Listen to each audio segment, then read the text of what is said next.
बच्चा welcome back to the channel C two prep by Super Cats. मैं आप सभी का आशीष सर वापस से एक नई वीडियो के साथ आप लोग के बीच में आ चुका हूं और आज का अपना टॉपिक होने वाला है नेशनल इनकम। ठीक है, और नेशनल इनकम के अंदर अपन ये समझने चाह रहे हैं कि मेथड्स ऑफ नेशनल इनकम होते क्या हैं, और आज उसके अंदर का एक टॉपिक है जो कि है इनकम मेथड को।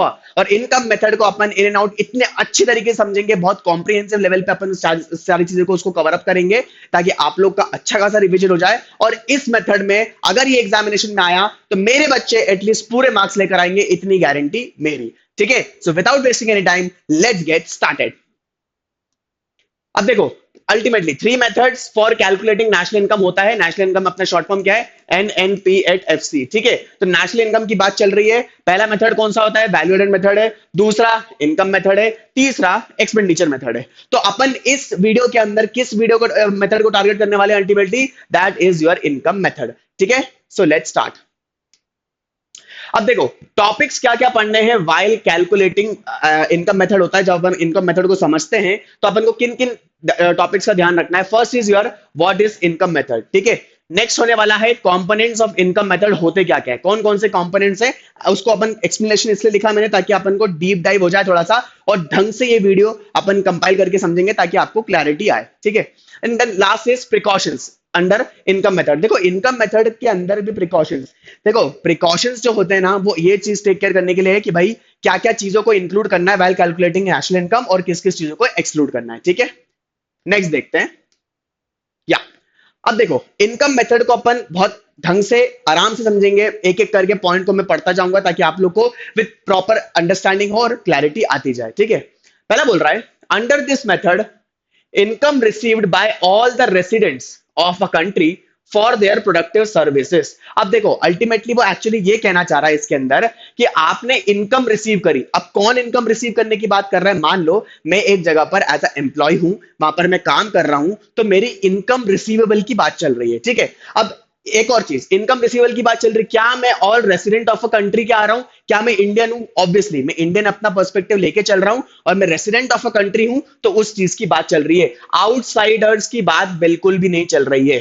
ठीक है, आउटसाइडर्स को एंगल पे लेके नहीं चलना है। ठीक है, अब वो बोल रहा है कि प्रोडक्टिव सर्विस। प्रोडक्टिव सर्विस का मतलब ये होता है कि आप कुछ काम कर रहे हो, उसके बदले में आपको पैसा मिल रहा है। समझ में आया? तो इनकम रिसीव जो है वो अपनी एक्चुअली में ट्रांसफर इनकम की बात नहीं कर रहा है, वो फैक्टर इनकम की बात कर रहा है। फैक्टर इनकम वो इनकम होते हैं जिसके बदले में मैंने अगर कुछ काम करा और उसके बदले में मुझे पेमेंट रिसीव हो रही है। That's it. ठीक है, तो जैसे इतने भारत में जितने अपने ये सारे लोग रहेंगे जो ट्रांसफर इनकम के बजाय फैक्टर इनकम के एंगल से अगर चीज का सब्स्यूम करके और वो कंट्रीब्यूट कर रहे हैं इंडिया में, उन्हीं लोगों की बात चल रही है। और उसके वो किसके अंदर आने वाला है? अल्टीमेटली इनकम मेथड के अंदर आने वाला है।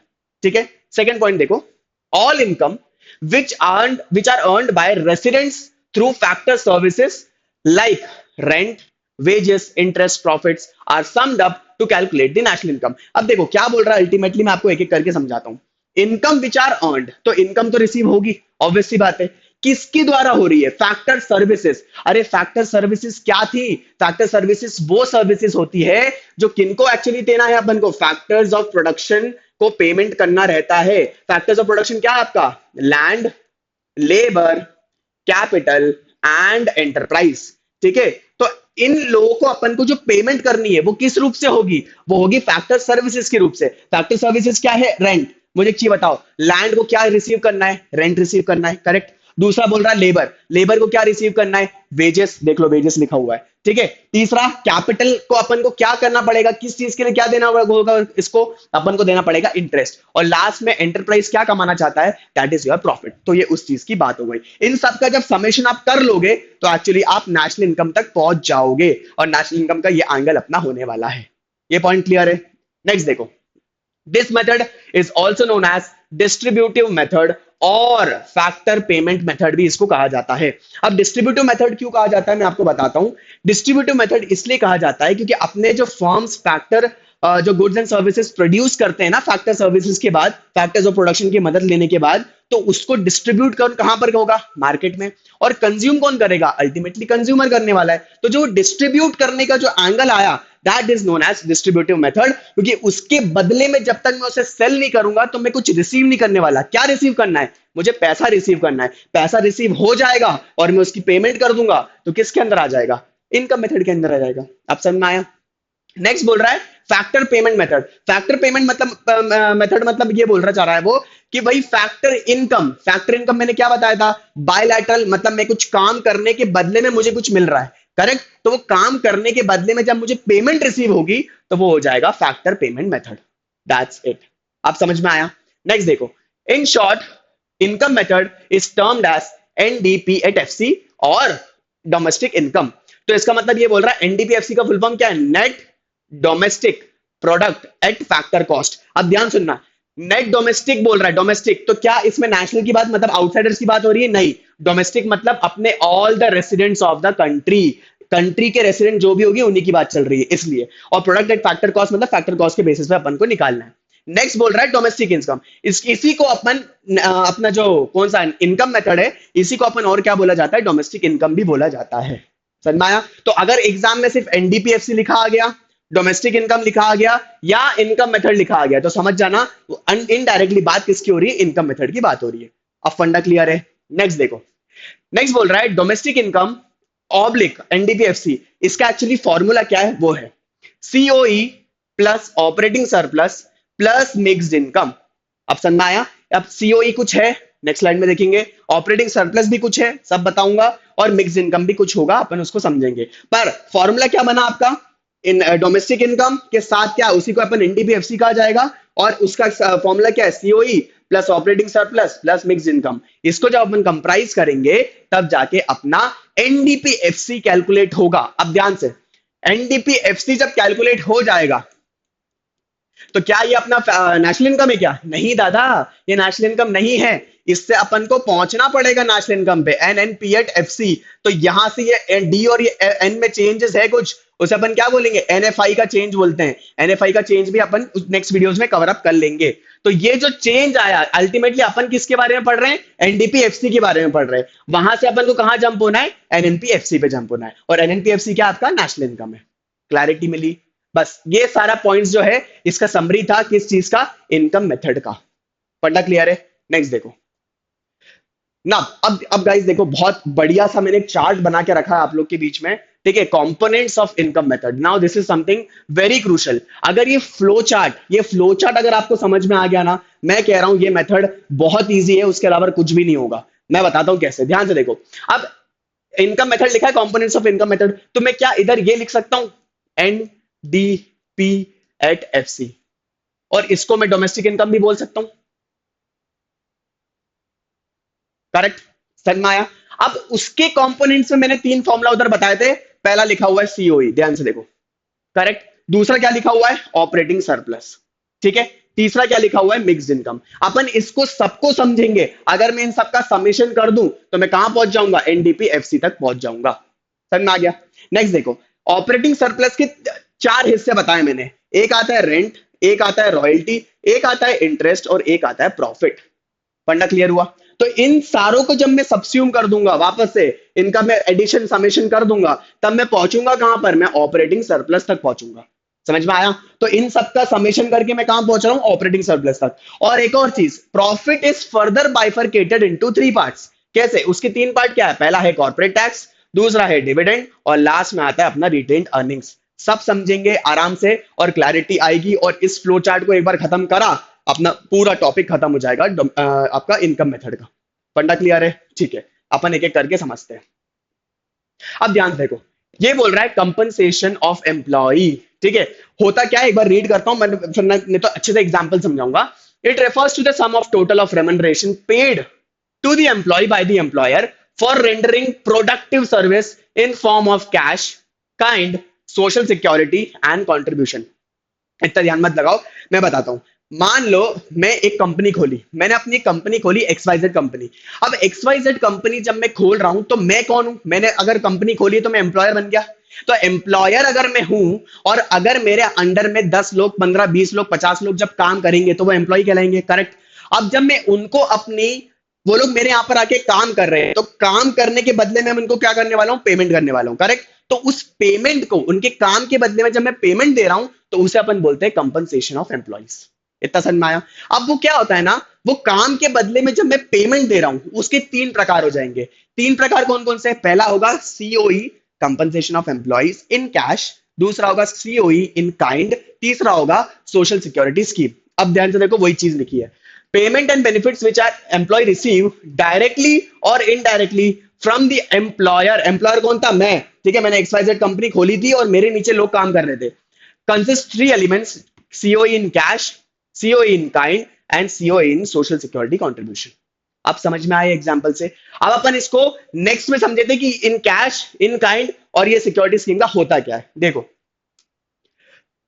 देखो, सीओई, अब इसके कंसिस्ट होते हैं कैश का एंगल, काइंड का एंगल और ये वाला। अब इसमें क्या बोल रहा है, ध्यान से, वो कैश में क्या बता रहा है, it is the monetary benefit.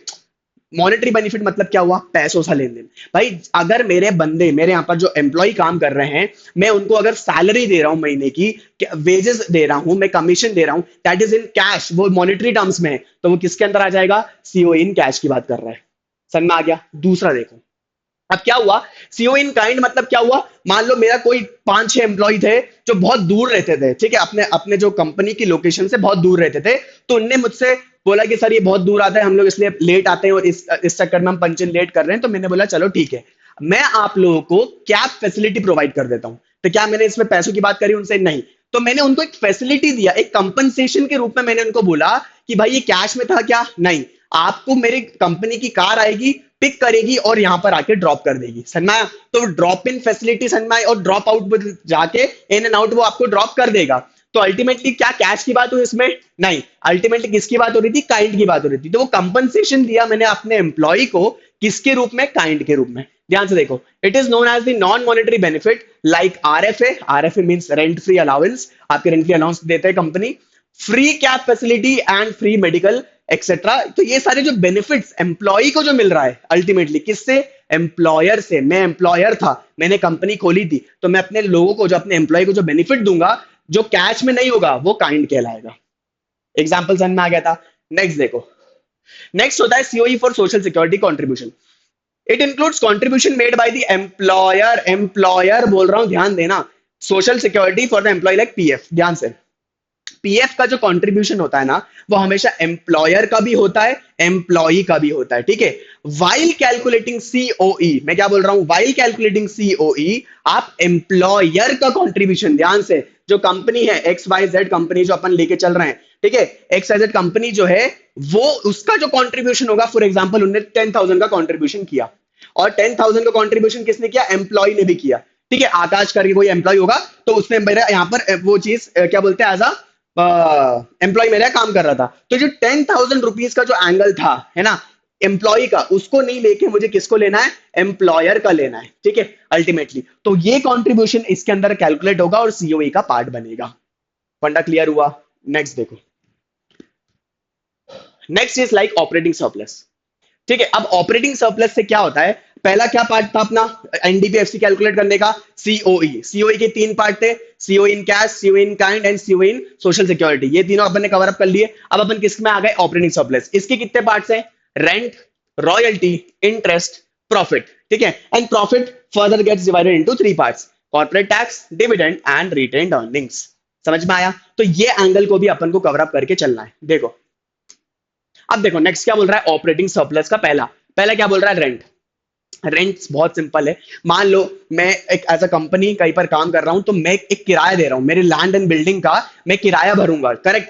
तो वो जो किराया भरने की बात चल रही है ना, वो किसके अंदर आएगा? रेंट के अंदर आएगा। क्या बोल रहा है? Rent is a factor income earned by the owners for lending there land and building. मान लो मेरी जो कंपनी थी XYZ लिमिटेड, वो कहीं पर किसी अंडर में, किसी क्या बोलते मेरा एक दोस्त था, उसकी क्या बोलते हैं वहां पर, उसके जमीन पर मैंने उस चीज के ऊपर लैंड एंड बिल्डिंग का कंट्रीब्यूशन करके रखा था। तो अब मेरी लैंड एंड बिल्डिंग का यूज भी तो कर रहा हूं, तो उसके बदले में उसे क्या दूंगा? मेरे फ्रेंड को मैं रेंट दूंगा। तो वो ओनर हुआ, ओनर बोल रहा ना, अर्न्ड बाय द ओनर्स, तो मेरा फ्रेंड क्या था? ओनर था, तो मैं उसको अपना क्या दे रहा हूं? रेंट उसको रिसीव होगा, दैट्स इट। तो वो रेंट की बात चल रही है। पंडा क्लियर है? नेक्स्ट देखो, रॉयल्टी। अब रॉयल्टी क्या होता है? Is an income earned by an institution for lending intellectual property rights. अब फॉर एग्जांपल मान लो XYZ कंपनी जो मैं काम करता था, वो एक one of the food industry सी कंपनी थी, मान लो। तो फूड इंडस्ट्रीज की कंपनी क्या करती है, ग्रो करती है। कैसे ग्रो करेगी, या तो वो खुद के आउटलेट्स खोल देगी ऑल ओवर इंडिया। मान लो ये इंडिया में मैंने यहाँ पर मध्य प्रदेश में खोल लिया, तेलंगाना में खोल लिया, मैंने गुजरात में खोल लिया, ठीक है। तो यहां पर मैंने खुद के आउटलेट्स तो खोल लिए, पर क्या होता है कि अगर किसी को फ्रेंचाइजी लेनी है, फ्रेंचाइजी मतलब कोई और मेरे ब्रांड का नाम यूज करना चाहता है, तो उसके और एस्टेब्लिशमेंट करना चाहता है, मेरे थ्रू बिजनेस करना चाहता है, तो उसके बदले में मैं कुछ फीस चार्ज करूंगा। एक्चुअली क्यों ये वो फीस है, उस फीस को रॉयल्टी कहा जाता है। और क्यों, क्योंकि मैं अपनी इंटेलेक्चुअल प्रॉपर्टी राइट्स उसको दे रहा हूं कि भाई आप मेरा नाम यूज करो और बिजनेस कर सकते हो, पर उसके बदले में मुझे आपसे पेमेंट रिसीव करनी पड़ेगी। आप समझ में आया? तो वो किसका एंगल हो जाएगा, रॉयल्टी का एंगल कवर अप हो जाएगा। ठीक है, रेंट समझ में आ गया, रॉयल्टी समझ में आ गया। तो रेंट एंड रॉयल्टी का अपन जो भी अमाउंट रहेगा उसको अपन सब्स्यूम करेंगे व्हाइल कैलकुलेटिंग ऑपरेटिंग सरप्लस। ये दो फंडे क्लियर है। नेक्स्ट देखो, next is your operating surplus का एक पार्ट होता है इंटरेस्ट। अब ध्यान से सुनना, मान लो मैंने अपना बिजनेस स्टार्ट किया था, अपन XYZ कंपनी लेके चल रहे हैं, तो XYZ कंपनी ने लोन लिया है, लोन लिया फॉर एग्जाम्पल 10 लाख रुपीज का। ठीक है, अब 10 लाख रुपीज का अगर लोन लिया और मुझे एट 10% इंटरेस्ट पर एनम पे करना है, तो 1 लाख की बात चल रही है। ठीक है, तो ये जो 1 लाख का जो लोन है ना, उसमें मुझे इंटरेस्ट ही कितना, 1 लाख का जो इंटरेस्ट है ना, ये मुझे इसका कैलकुलेशन का पार्ट बनेगा। अब मान लो एक और दूसरा एग्जांपल लेता हूं, XYZ कंपनी ने के अंदर मेंबर्स ने पर्सनल लोन ले लिया। तो भाई पर्सनल लोन की जो मैं बात ही नहीं कर रहा हूं, तो वो उस चीज का इंक्लूड मत करना। ध्यान से देखो क्या लिखा है, द अमाउंट रिसीव्ड और for lending funds to the production units. Amount, production unit कौन है भाई, मेरी कंपनी थी ना। ठीक है, मुझे एक्सपेंशन करना था या मुझे कुछ करना था, मैंने बिजनेस लोन लिया उस पर्सपेक्टिव से, राइट। तो बिजनेस लोन का इंटरेस्ट क्या हो जाएगा, आप इसको लेके चलना, कैलकुलेट कर सकते हो उसको। पर interest income received on loan taken for productive service only, मतलब क्या, अगर प्रोडक्टिव सर्विस ओनली बोल रहा है तो किसको इंक्लूड करने के लिए मना कर रहा है, पर्सनल लोन्स को इंक्लूड करने के लिए मना कर रहा है। उसके इंटरेस्ट इसको कैलकुलेट करने वक्त कौन सा कैलकुलेट करना अपन को, इंटरेस्ट किसके अंदर, ऑपरेटिंग सरप्लस किसके अंदर, डोमेस्टिक इनकम, उसके अंदर कैलकुलेट मत करना। फंडा क्लियर हुआ? तो ये चीज ध्यान रखना, इंटरेस्ट का कंपोनेंट सिर्फ बिजनेस से रिलेटेड अगर है तो आएगा, बिजनेस से रिलेटेड अगर नहीं है तो नहीं आएगा। फंडा क्लियर है? नेक्स्ट देखो, प्रॉफिट्स। ऑब्वियसली XYZ कंपनी ने ग्रो करा, और ग्रो करने के बाद कितना प्रॉफिट छाप लिया, मान लो पैट हमारा आया अल्टीमेटली 10 लाख रुपीज का पैट आया। तो उसी के पैट की बात चल रही है, वो क्या होता है, प्रॉफिट्स होता है। It is a reward to the entrepreneur. XYZ का ओनर कौन था, मैं था। ठीक है, तो ओनर के क्या बोलते हैं, उसको रिवॉर्ड मिला for the contribution of production of goods and services. मैंने production of goods and services करा, मार्केट में बेचा, सारे एक्सपेंसेस माइनस करे, आखिरी में क्या बचा, प्रॉफिट, दैट्स इट। ठीक है, अब ध्यान सुनना, प्रॉफिट्स फर्दर हैव 3 ट्रीटमेंट्स। कौन कौन सा, पहला होता है कॉर्पोरेट टैक्स, दूसरा होता है डिविडेंड, एंड तीसरा होता है रिटेन्ड अर्निंग्स। ठीक है, अब क्या होता है ना, कॉर्पोरेट टैक्स का जो फंडा है, कॉर्पोरेट टैक्स का मतलब सिंपल सा ये होता है मीनिंग कि आपके जो आपने प्रॉफिट अर्न किया, XYZ कंपनी ने जो प्रॉफिट अर्न किया, उसमें से सर्टेन परसेंटेज रेट फिक्स होते हैं बाय द गवर्नमेंट, है ना। इंडियन कंपनी के अलग होता है, इंटरनेशनल कंपनीज का अलग होता है। तो ठीक है, उन लोग को टैक्स पे करना पड़ेगा from their profit percentages, right. तो उसका मान लो इसमें इन्होंने बोला 30%। ठीक है, तो 30% का जो कंपोनेंट है, मान लो 10 लाख मैंने कमाया, तो 10 लाख का जो 30% जनरली होता क्या है कि PBT आता है पहले, प्रॉफिट बिफोर टैक्स। मान लो वो है मेरा 10 लाख। ठीक है, उसके बाद मैंने माइनस करा टैक्स एट 30%। 10 लाख से 30% कितना हुआ, 3 लाख। ठीक है, तो 3 लाख मैंने जब माइनस करा, तब मेरे पास क्या आया, पैट। तो ये मेरा कितना बचा, 7 लाख। तो ये जो 3 लाख जब डिडक्ट करा ना, ये वाला जो एंगल जो डिडक्ट करा है, इस 3 लाख की बात हो रही है, और वो कौन सा टैक्स होता है, कॉर्पोरेट टैक्स होता है। समझ में आया? ये आपको गवर्नमेंट को मैंडेटरली पे करना पड़ेगा। ठीक है, उसमें क्या बोल रहा है, it is a tax paid by the company to the government, also known as profit tax and business tax. वही मैंने बताया आपको, समझ में आ गया?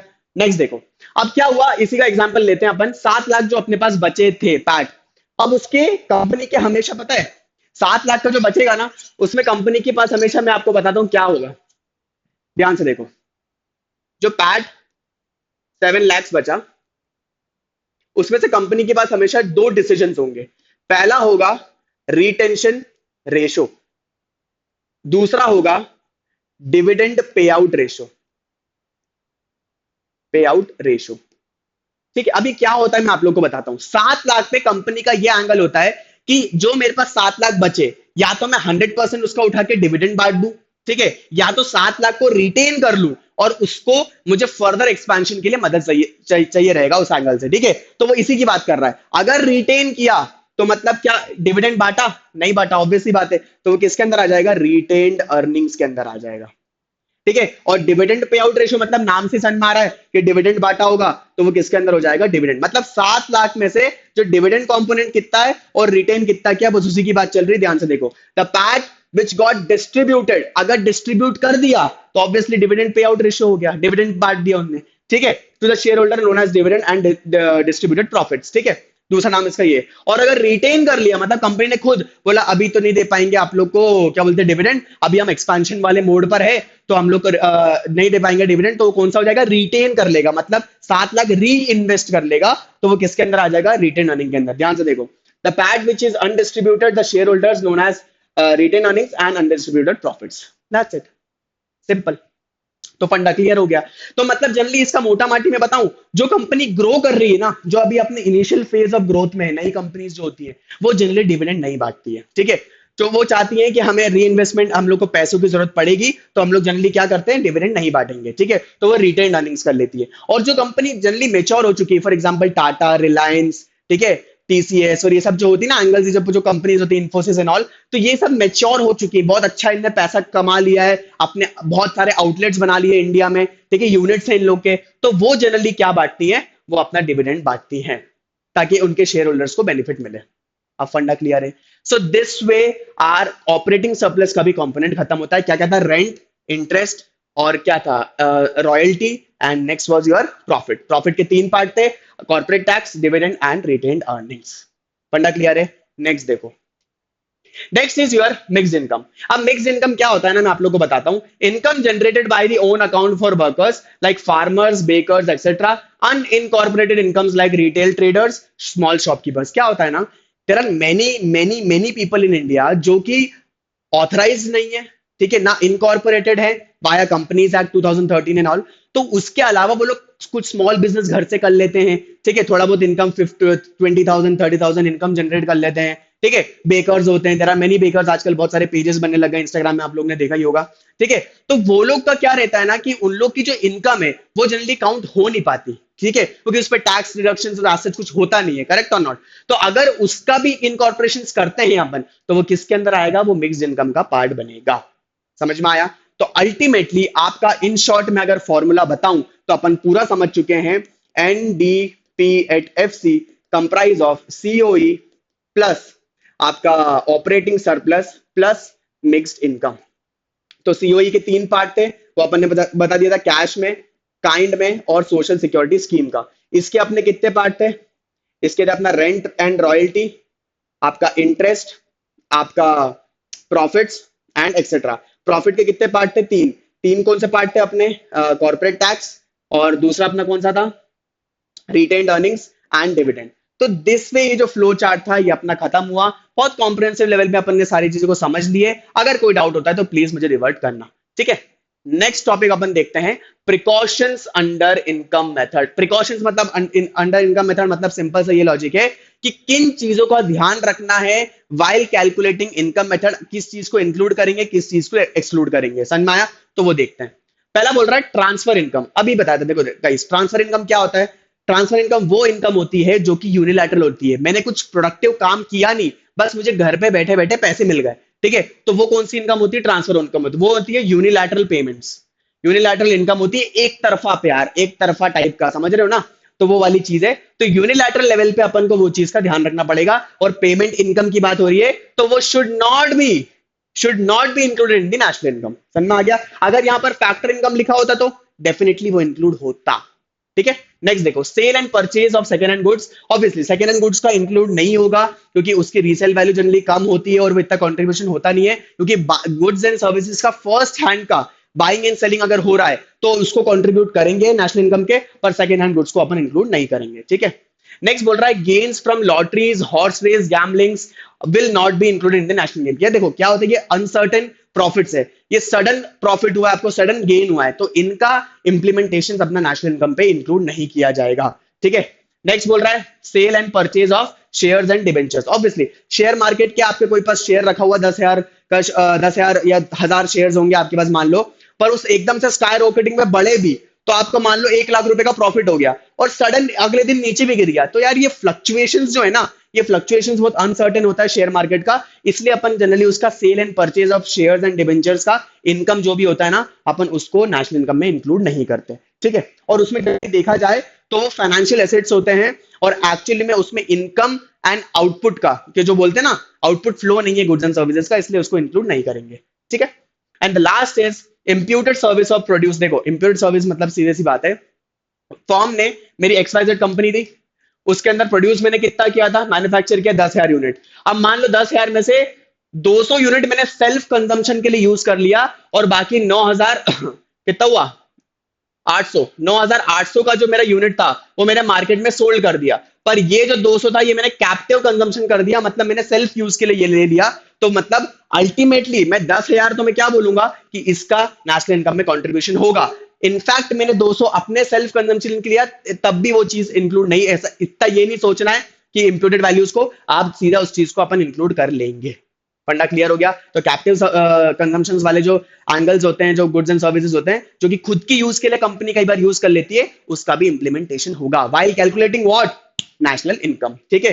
सो this way it gets over and I guess आप लोग को बहुत अच्छा खासा रिवीजन मिला होगा कॉम्प्रिहेंसिव लेवल पे। अगर कोई डाउट आता है तो प्लीज आप कमेंट बॉक्स में मुझे बताइएगा, मैं उसका रिवर्ट करूंगा। टिल दैट टाइम अच्छे से रिवाइज करिए और बस अच्छे से पढ़िए, बहुत बढ़िया करते रहिए, और कुछ रहा तो प्लीज मुझे रिवर्ट करिएगा। Happy learning, good bye.